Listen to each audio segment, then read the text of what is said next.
for today. Thank you so much for coming, listening, whatever you're doing to You've Got a Thing, an interview thing about Milwaukee theater things. My name is Jaimelyn Gray, and I am here to walk through the tulips with you because they're in bloom. So so that's where we're at today on this Thursday, April 23rd of the 2026.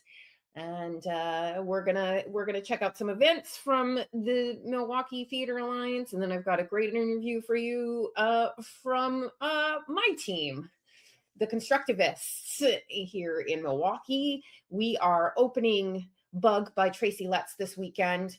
We are in the thick of tech right now. I don't know if you see my eyes, but they're a little, I'm a little tired. The tech gets, you're putting all the last minute bells and whistles on things, putting all the elements together, and it can make for a very just very brain space occupied kind of environment. And so we're getting through some last things here, putting things into place, and we're doing production photos tonight and stuff like that. So it's just that week.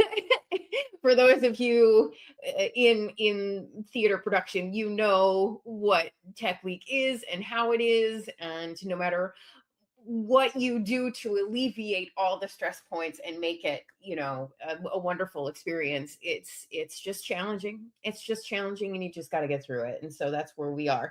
But I've got my friends Maya Danks, who's the director of the production, and my pal Joe Lino, who plays Peter in the production, coming up here. And so that should pique your ears, and we'll get there in a second. But first, I just want to go over a few things, the other things that are happening that you may need to fit into your calendar somehow, and get you out of your house and have some theater fun, and make some fun things happen. So speaking of fun, we've got closing this weekend. So this is your last call here for Skylight Music Theater, a rockin' Midsummer Night's Dream. It's conceived and directed by the amazing Michael Unger, who you can go back into our episodes. I had a conversation, lovely conversation with him about the backstory of this production a few weeks back. And so you should definitely check that out. I had the opportunity to see this on Sunday, the Sunday matinee. I snuck out of our load-in to go next door to the Cabot Theater, because we're in the studio at the Broadway Theater Center, and this is in the Cabot at the Broadway Theater Center. And I snuck out and saw it. And all I can say is it's super fun. It really is. I really did enjoy it. They've got a great cast and great team over there. Michael did a really great job on that. So if you haven't seen it yet and you're trying to sneak it in, this is your last call. So get your butts in there.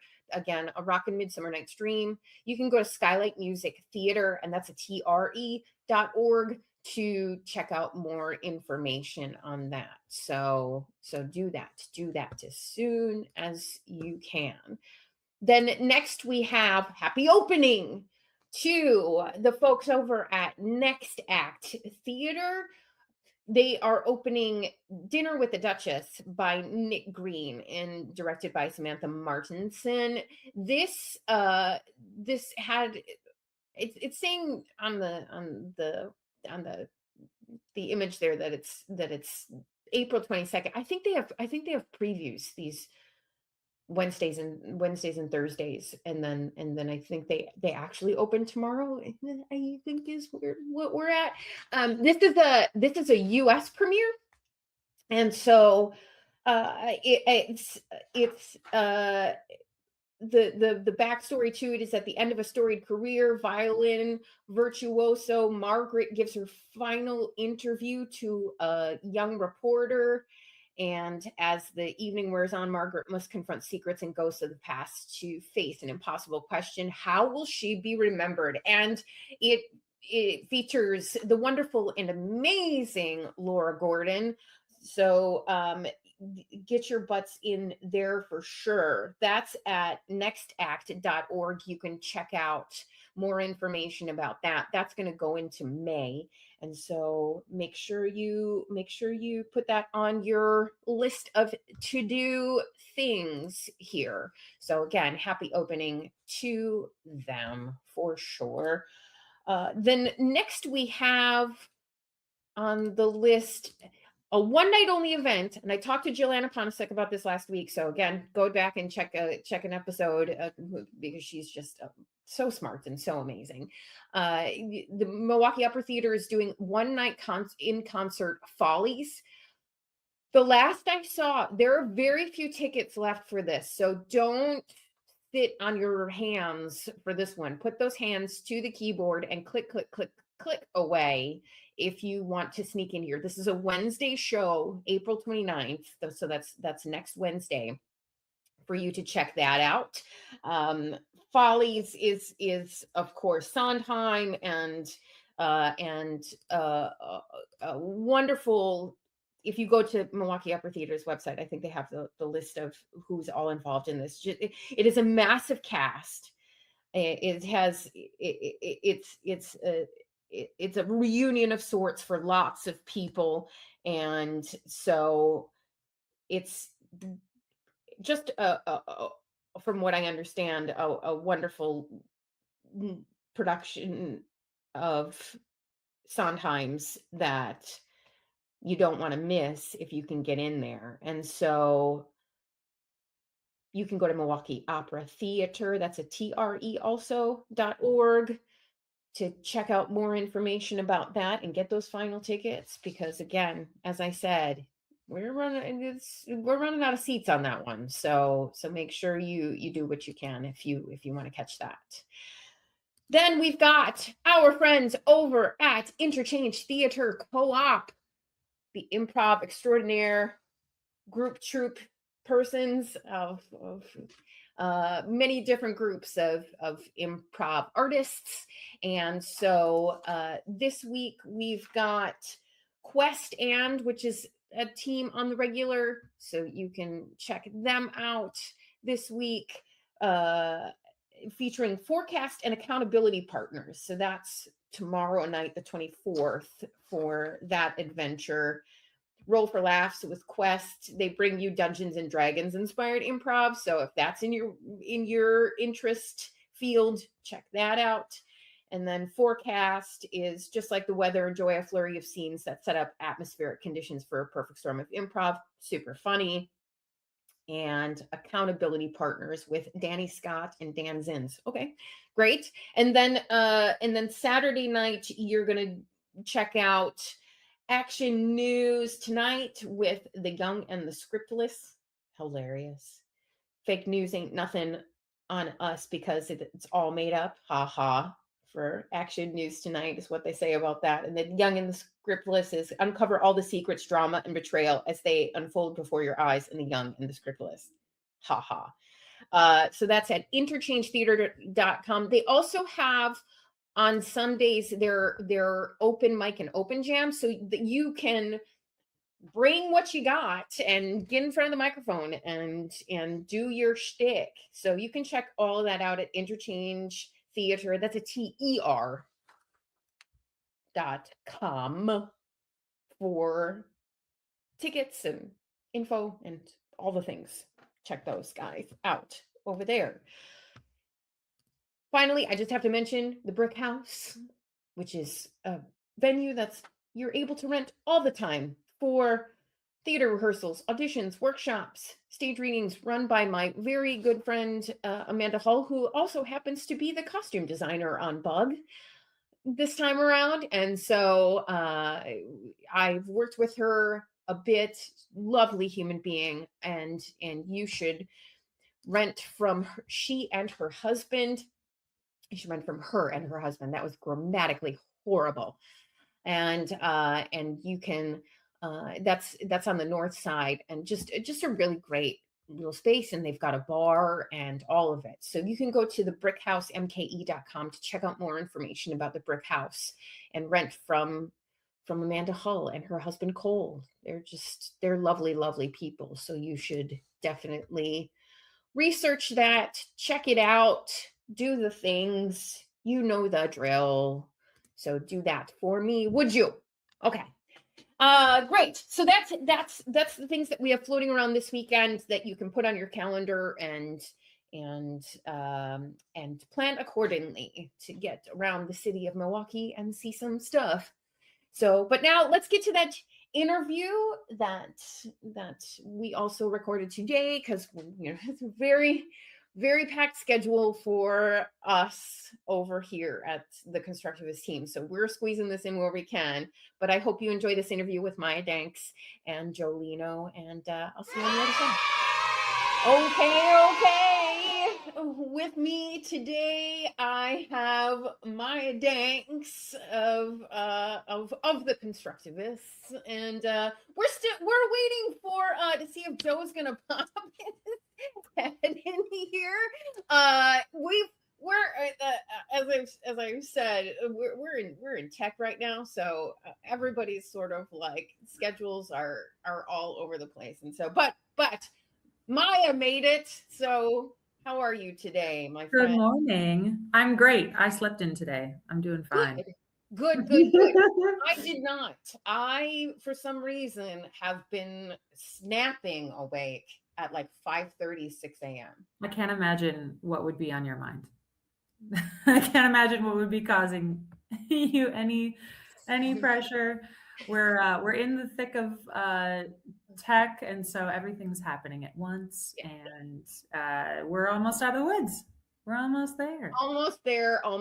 Yeah. I definitely today in particular was having tech anxiety things. I think you were in my dream, and like, just like crazy tech elements going sideways, and just things that were, and my brain is furiously trying to process that whole thing. So we are going to open Bug by Tracy Letts here on Saturday at the Broadway Theater Center, and Maya is directing. I am Agnes in the show, and so we're just going to talk about that and what the process has been like and things here for a few minutes, and we hope you come and see us. Yeah. So I mean, how are you?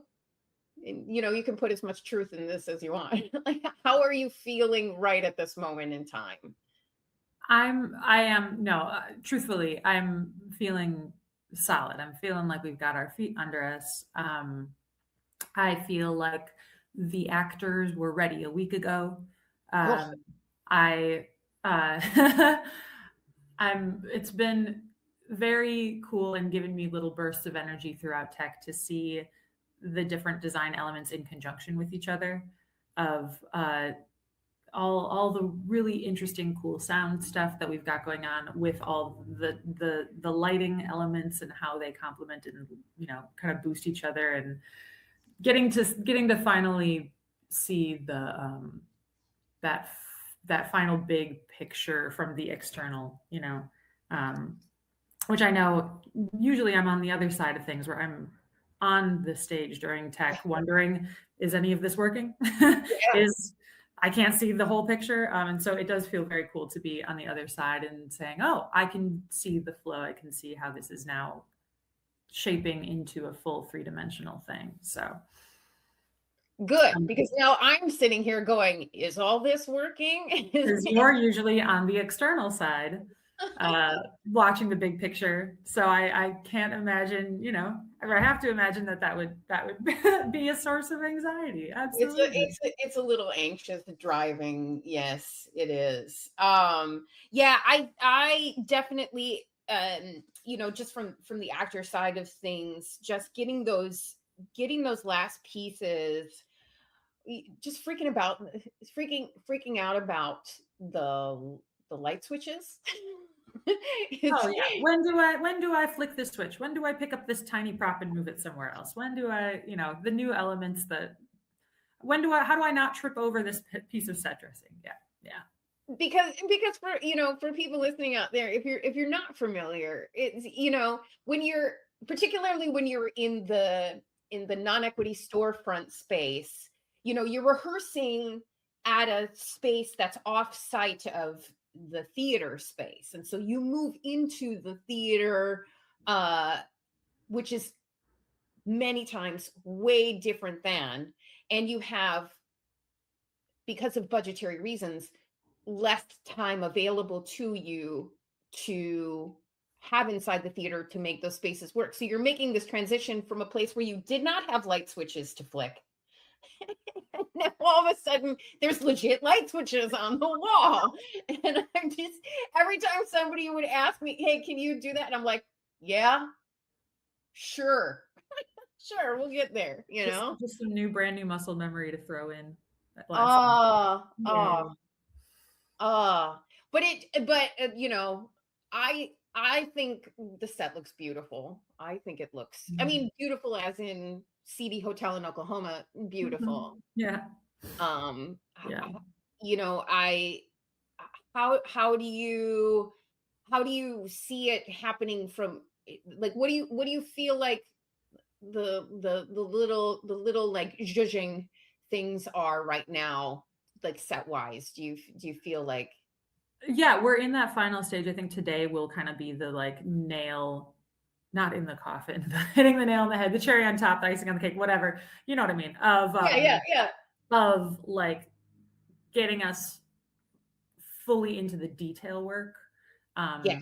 We're going to be doing a lot of like you and I had talked about this earlier today, but like aging and distressing some things on the set so that we can really lock into, this isn't something that was built a couple of days ago, or being able to fine tune all those visual elements with set dressing, with props, with the set itself, so that it's like that's the final little like focus, and then okay, there it all is.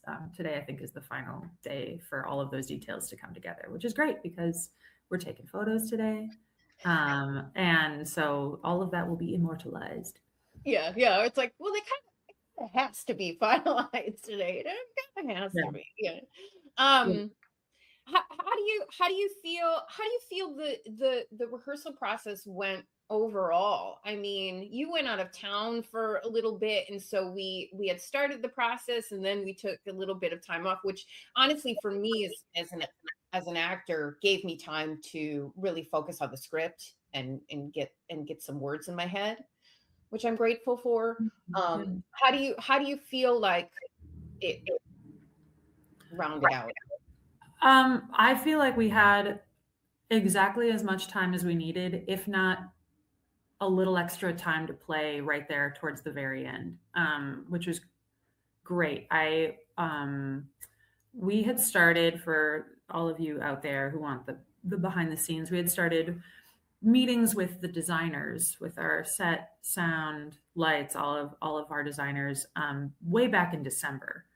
To start talking through all of those kind of things so that we can be planning and working and making stuff happen well in advance. And then, and then by the time we were plugging in the actors, that helped me feel like I had a better sense of what the world of this play was and what things were going to look like and feel like, and how we might want to schedule our time, how much time we needed to allocate to different elements in the rehearsal room. So then by the time we got to the rehearsal room, we had a slightly split up rehearsal situation where we had a day in February, 2 weeks off, and then the 5 weeks from there, and a slightly shorter process than the Constructivists usually has, which I will say I'm also very proud of. I feel like that timed out very well for us.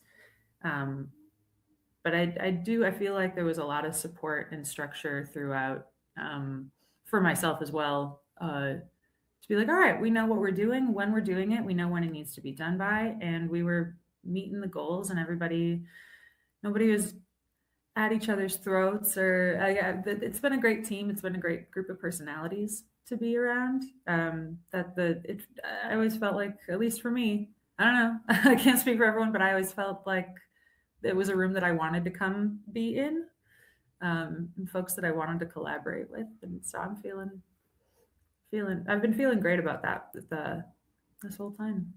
Yeah, I really think you put together a really good team. I think you put together a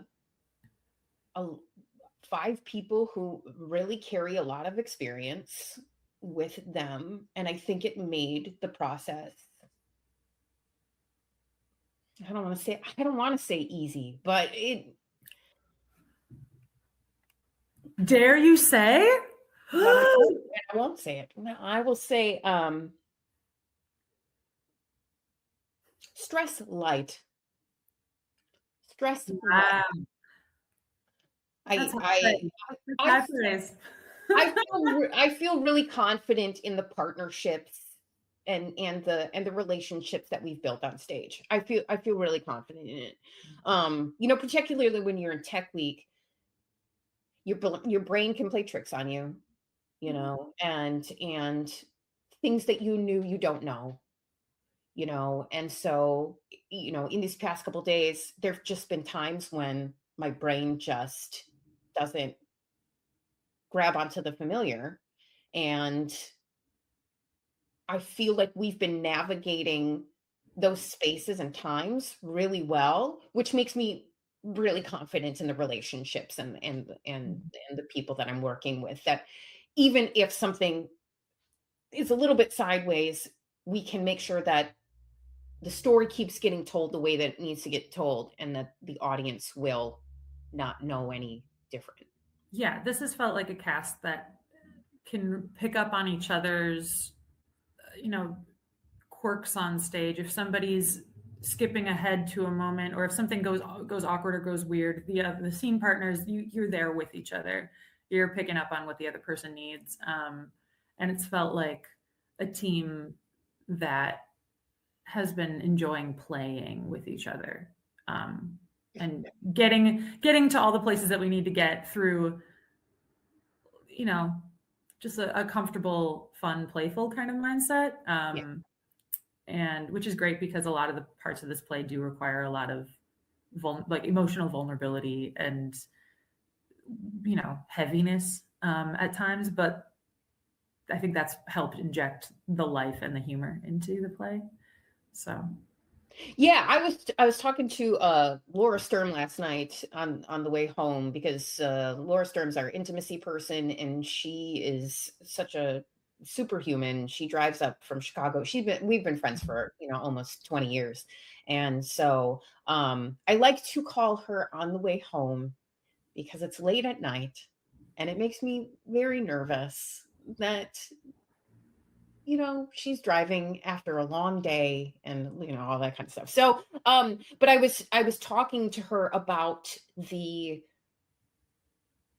emotional bandwidth of this play. Like, it really rides the full gamut of human emotion, from like you said, real heavy to real funny, which is something that I really love about it. yeah, this show, I don't want to say it just lives in the extremes, but it spans the extremes. Yeah. We even in terms of, like, are we living in realism or naturalism versus a more exaggerated, outside of reality, magical realism, trippy, whatever, like, it even spans kind of across those as well. Yeah. Yeah. For people who don't know, because we haven't covered it, can you talk about the story a little bit? Yeah. Hi, welcome to Bug. Hi, now that you've had 13 minutes of our talk about the process. Yeah. Yeah. All right. Bug by Tracy Letts is a show set in Oklahoma, rural, I imagine at least rural Oklahoma, in the mid 90s. And it all takes place in one room of a grungy motel. The person who lives full time in that room is Agnes, and played by Jaimelyn. And our other characters kind of filter in and out and affect the world and the story of Agnes living in this motel. So the show pretty much begins with a new person coming into her life, the character of Peter, played by Joe Lino, who's a bit of a wanderer. He's a bit of a mystery, and they develop a bond. And there are other characters that filter in and out and kind of bring the outside world in to their kind of contained relationship in this really isolated kind of motel room. And things kind of spiral from there in terms of conspiracies start to unfold. A potential bug infestation begins. There may or may not be dark unseen forces watching, monitoring, anything like that with some of these characters. And so eventually we get to a place where the characters and hopefully the audience aren't sure what they can trust, or who they say they are, who can be, what's real. Can you trust your own eyes, your own ears, kind of thing. And that's kind of the way that the play and the characters and everything unravel throughout the show. So yeah, we've got Agnes's best friend, RC, played by Tess Sinpinski, who comes in and out. Her abusive ex-husband, Jerry Goss, played by Matt Specht.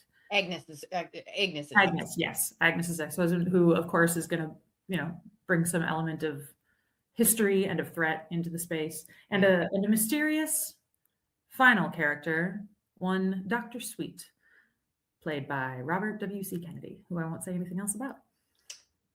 But I'm glad he's back because he hasn't been on Constructivist stage for a very, very long time. And I'm just happy that he's here. I love having Robert in the room. I like I said, I love the whole ensemble. I think it's just a great mix of personalities. And I think it's really worked really well.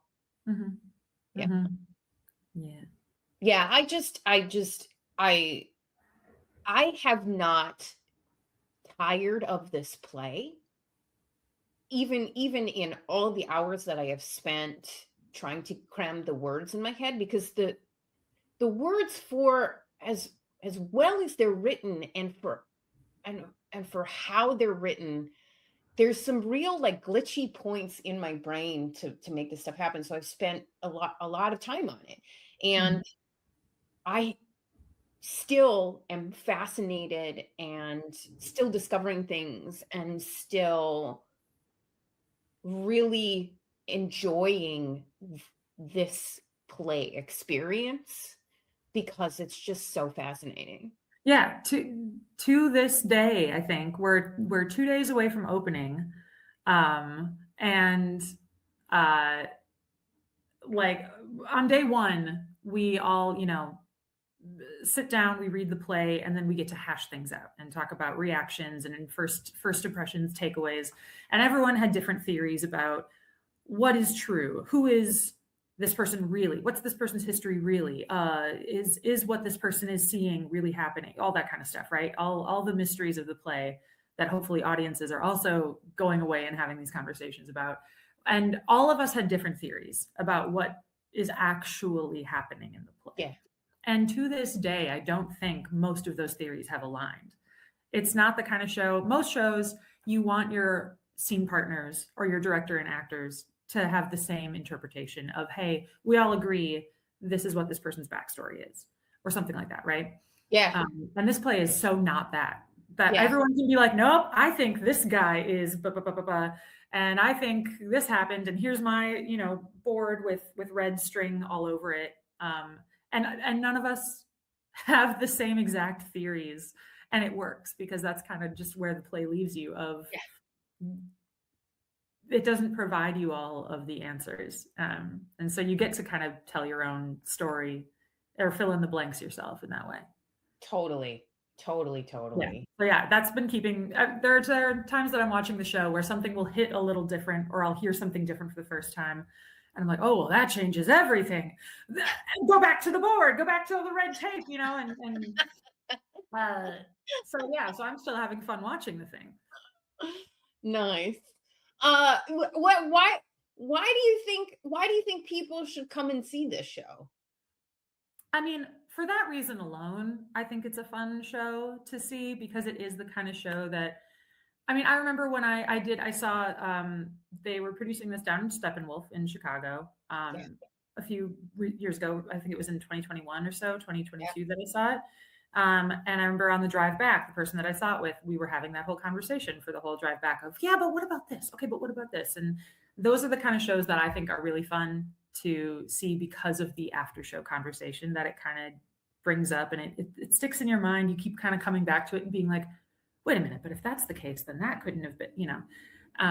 So for that reason alone, I think it's a really good, interesting, fun time. On top of it, I really enjoy a story about how humans work. Yeah. I don't even know about humanity, I don't know how exactly to put this, but that how our brains and our emotions and our relationships react to different pressures and different extremes. And this show is 1,000% about that. That Agnes, specifically as our central character, has been through so many really specific traumas and is a very isolated, very lonely individual. And all these different people in her life bring in and bring out different pieces of her. And it's like, there are times that I feel I'm watching the show and it makes me think of lab rats. Of, you know, you put different control factors on them to see how they'll react, what they'll do. Interesting. When they're socialized, they do this. When they're not, they do this. Why is it eating its own tail? Like, this is a show that I think does that in a sort of way that I enjoy examining those kind of things, and not just in the eating its own tail way, but like in a tender way too, where seeing the different relationships that bring out tenderness or hope, even in if you're watching a really bleak story and then suddenly you see the life in a character, you see characters that bring out the life in them, and you're like, oh, there's the hope of the play. That's the kind of stuff that makes me lean in and care deeply about the characters and root for them and try and unravel why they're doing what they're doing, why these relationships are forming the way they're forming. This whole thing is about the really intense bonds that happen between people under really specific circumstances. I don't know. I guess it's, long story short, I guess I would say it's a character study of a play that is just, you're going to see a lot of things that I think will resonate on that human level of, oh, I know these people. Oh, I see myself in this person. Oh, I've been in that situation. I understand that extreme of that emotion, Yeah. So if you like that kind of thing, come and see. I think people will like that kind of thing. And we've got really cool violence, and we've got really crazy cool lights, and I don't know. There's everything. We got everything. Very, very on brand for the Constructivists. Very on brand. I too think this play is not produced very often. It's very well known, and it's particularly now well known because of the Steppenwolf production and because it went to Broadway. Mm-hmm. But it's not produced very often. It's a very complicated piece. And so there's a lot of elements to it that I think producers go like, oh, maybe not. Mm-hmm. Not me. Yeah, so I think it's a real opportunity to see what people would call like a cult classic at this point. Because it was only produced once before in Milwaukee, and that was 10 years ago. So, it's a real opportunity. It's the kind of show that if you don't have a Broadway budget, you have to get really creative about how to pull off some things. Yeah. Not to mention, I mean, aside from just characters and storytelling, but like visually, technically, how to make certain things happen. And that's been half of the behind the scenes of this whole thing. Yeah, it would be a luxury right now to go in and direct a play where it's like, let's just have actors on a stage telling a good story. And it's like, if that was the only thing to focus on, that's been half of this process. The other half of this process has been putting our heads together and thinking outside the box to say, okay, how do we pull off this visual that we need to do? How do we do this magic trick without the audience seeing that we're doing a magic trick in front of their eyes? And trial and error and trying things from a bunch of different angles.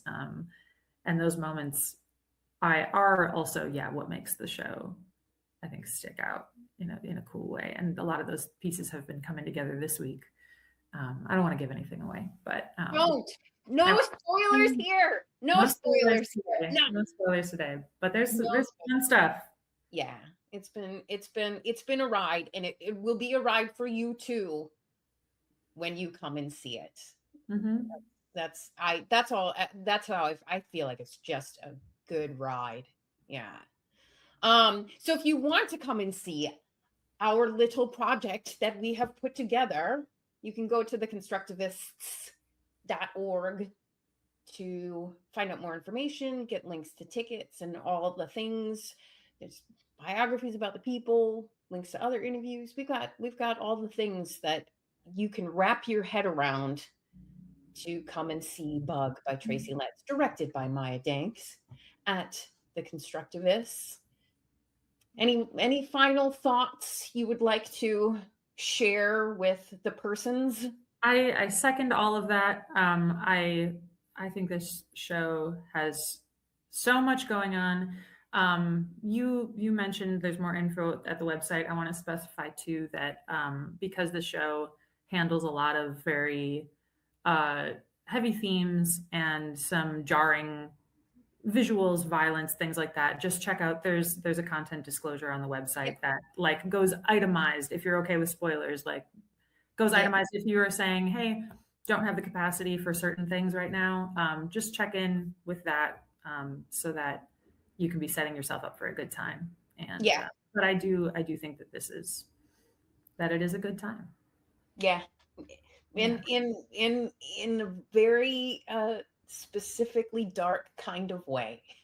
That's just what we do. It's just what we do. It's just how we are. Yeah, and we do that for every show. We put a content disclosure list for every show because we do understand that some people have boundaries, and we put it on a separate page because we also appreciate people who want to come into a show with as little knowledge as possible and just enjoy the experience that way as well. So we try to oblige all spectrum of uncomfortable things, and how to navigate them. So, but I really thank you for all that you've done for this process, and even saying yes to the directing side of it to begin with, because it is a big show, and I'm super proud of all that you've made happen across this process and facilitated, and we're here now, and so we will open on Saturday, and I hope you too are proud of what has come together. I am deeply, and I'm itching now that we're at the final stages, the final 48 hours, that I we're so close to seeing it in its final form, and it's feeling really cool to look back at all that kind of stuff. And it's been a huge undertaking in a really exciting way, So really excited to share it with everybody. Yeah. So come see us, friends out there in the internet lands. And this is the last show of season 8. This is it. This is what we've got. And we'll have our party next month to celebrate all that we've accomplished this season and announce our season 9. But this is the last one for our main stage this year. So we'll go out with a bang. I didn't say anything. Is that a metaphor? Yeah. Is it? Okay. Totally. All right. Thank you so much, my friend, for coming on and having some time today. And I'll see you tonight. See you tonight. Let's keep at it. All right. There you go. there you have it. Sorry, Joe didn't show up. I got a text from him during that he overslept, and like I said, during tech, schedules are just hard. And so sorry we missed him, but you can check out, we have other links to other items where you can get interview info from Joe. Super, super great human. And I just love him. He's great. But it was great talking to Maya. And it's as we discussed, it's just been a ride. It's really been a ride. So I hope you come and join us for that, for Bug by Tracy Letts. And so there you go. So next week we're going to have Milwaukee Chamber Theater. That's at least what I have on my schedule. So hopefully we can get somebody in here for that. I'd love to get DeMonte Henning in and chat with him. Our assistant director on Bug, Ekene Ikegwani, is actually understudying DeMonte in A Raisin in the Sun over there at Milwaukee Chamber Theater. That's going to open the weekend that we close. They're opening that in the big theater at the Broadway Theater Center, the Cabot Theater. So that should be just an awesome production. But there you go. So hopefully we can get somebody in here to talk about that. So that's what I've got for you this week. I thank you for being here wherever you are, if you're watching or listening or whatever you're doing here. I thank you for your time and hope you learned a little bit about a little bit, and hope that you come back next week and see you again on You've Got a Thing. Yeah. Okay, bye.